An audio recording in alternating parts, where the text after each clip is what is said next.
Emma xanım, siz canlı açmaqla bir neçə dini inançları olan insanları qıcıqlandırırsınız. Eləməyin belə.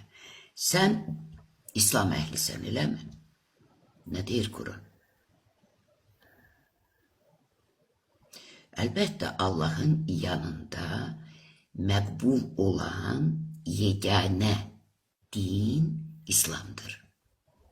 Kim İslamdan başqa din arxasınca gedərsə, o din ondan qəbul edilməz və o şəxs zərər çəkənlərdən olar.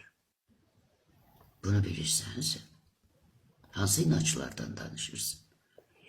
İndi sən 8 söz dedin, savadlı bir söz işlətdin burada. Bu bir. Bayaq izah etdim. Elə bir Yahudi inançlar, elə bir xaçpərəst yoxdur ki, ölümündən öncə can verən anlarda da bu canı təhvil vermək lazımdır. Bu can Allah'ın zərrəsidir, bilirdinmi? Kur'an bunu açıqlamır. Ruh, mahiyyət haqqında heç nə demir. Nə tərəbə bunları deməyək? Nə qədər bu savadsız, avvam yolu addımlayaq? Elə bizə mi qalır? Biz bir də oyanıb bir doğru yolu tutub, biz də bir həyatda Allah'ın lütfüne layiq görülməliyik mi? Ölümündən öncə İsa'ya itayət etməyən elə bir Yahudi xaçpərəst yoxdur. Lakin höküm günü İsa onların əleyhinə heç bir kəsin dinini qəbul etməyəcək, əleyhinə şəhadət verəcək. Hiçbir sual okuyursan mı ki niye İsa? Ha? Bilirsən bunu Kur'an deyir, mən demirəm.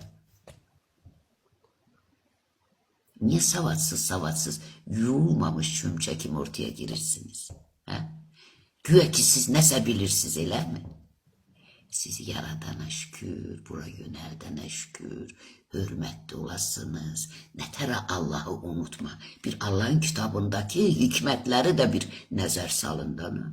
Nə qədər avvam, nətər olur ki, bu dünyada sənə Allah Teala arağı da haram eləyir, şərabı da haram eləyir, gəzməyi də zina hesab edir. Amma o dünyada 15 yaşında qızlara, 90 yaşında kişilərə 15 yaşlı da dərinliklərinə dəymirəm.